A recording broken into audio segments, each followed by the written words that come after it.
Thursday. It's the day before the convention, and I am running on fumes. I am looking forward to parking my car at the convention hotel and not going anywhere for 4 straight days. But there are still a couple of places left to go and some things to see. They should go quick though, don't worry.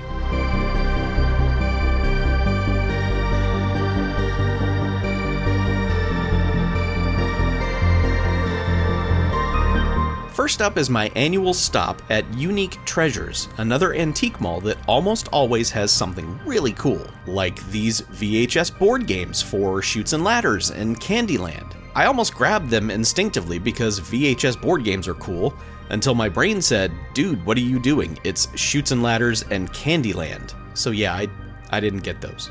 Elsewhere, I found this Star Wars Galactic Battle game, which appears to just be Battleship in space. Interesting. There is some real nightmare fuel in this booth.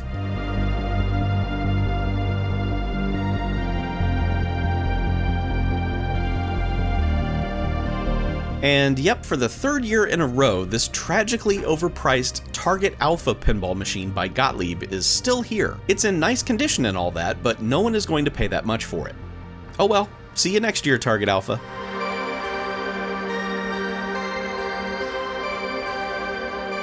Some video games in a glass case. GoldenEye is $20. That's not terrible, actually. That's okay. Found a book that Martin Short would like. This booth has their horror tapes on sale for 25% off. Okay, I'll take a look at these. Oh, $25 for Chud, huh? No, I don't need a shelf decoration that badly. King Kong vs. Godzilla for what ends up being $6 though. Yeah, give me that. And this gimmicky 3D Yogi Bear tape that looks to have been some sort of breakfast cereal prize? Okay, sure, why not? I could maybe make a video of that someday. I also found a cheap copy of Showdown in Little Tokyo, so that's 3 cheap VHS tapes that I don't mind bringing home.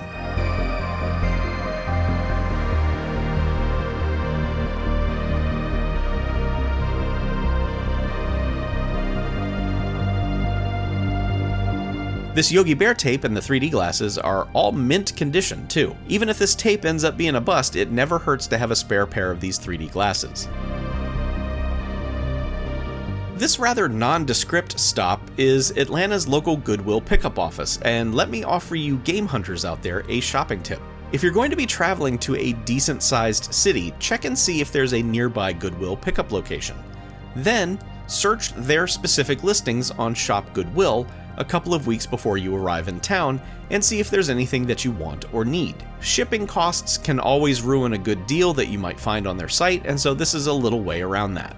Now, Atlanta in particular, there's really no reason to stop at any of their, 750 Goodwill locations, because it's clear from the volume of the listings on their website that all gaming stuff is sent to the auctions department. And so what you're seeing here are 3 Xbox 360 lots that I grabbed for cheap, each one with exactly 1 game that I needed.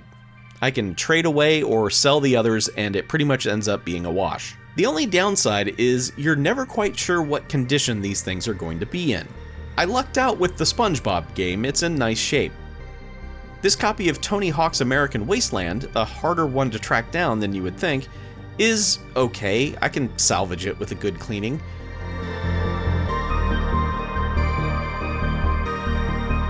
But Battle Fantasia here is just trashed. Oh well, I can still do something with the rest of this stuff and break even, or come out ahead by a little. Anyway, let's keep going. Here's the 5th second in Charles of the Journey? I don't know, it's the final one, I do know that. They've also got a selection of import PS2 games, mostly sports and junk though. They did end up having a couple more 360 games that I needed, as well as this Hummer racing game for the original Xbox, which I am super curious about, since I don't like to go faster than 20 miles per hour in my racing games. Couple those with another handful of martial arts movies, and I will consider this a very successful stop. One last store now, and it's at Treasure Hunt Antique Mall, and right away I see this Enter the Dragon video disc, which I would definitely like to own, but again, prices. That's just too much for a shelf collectible right now. A couple of booths later, and there are 2 arcade machines for sale here, Red Alert and Centipede. This place rules.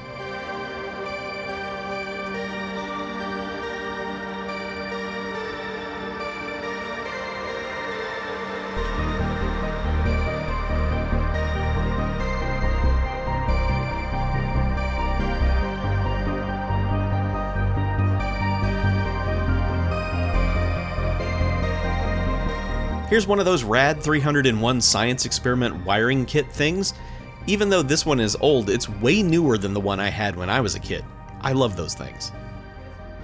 That original Xbox kiosk that was here last year is still here, now $150 cheaper. It's tempting, it's very tempting. But yeah, I still can't fit that in my car, or my house.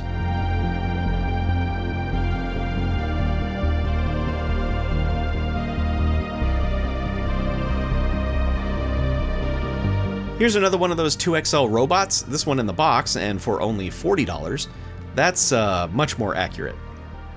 The Miss Pac-Man machine that was in this comic book booth last year is still here, although sadly it no longer appears to work. Still, that's technically 3 arcade machines in this one location. That's pretty cool. There's a boxed copy of this advanced Dungeons & Dragons game for PC that was tempting at only $35, but again, what would I do with this? Seeing the first Fast and Furious movie on VHS is brain-breaking. I mean, it makes sense, but also it doesn't. Yeah, it was 2001, but the movie was about DVD players and it would be like seeing a Mission Impossible game on the Nintendo 64. Oh, wait. Aw, I see you there. Nice try, buddy. You're not a dinosaur. Come here. There you go. And at this point in the day, the weather is starting to turn, so I'm going to make my way to the convention hotel, which I did just in the nick of time before the rain started to come down sideways. And that concludes the journey to Atlanta, but there's still the convention itself to show you. And honestly, right now, I have no idea how I'm going to present that this year. I shot dozens of hours of footage over that weekend. I'll figure it out though. I will probably do a short highlights video this time instead of a big long thing like I did last year. Not much has changed between last year and this year, or 2 years ago and last year. I know it's confusing.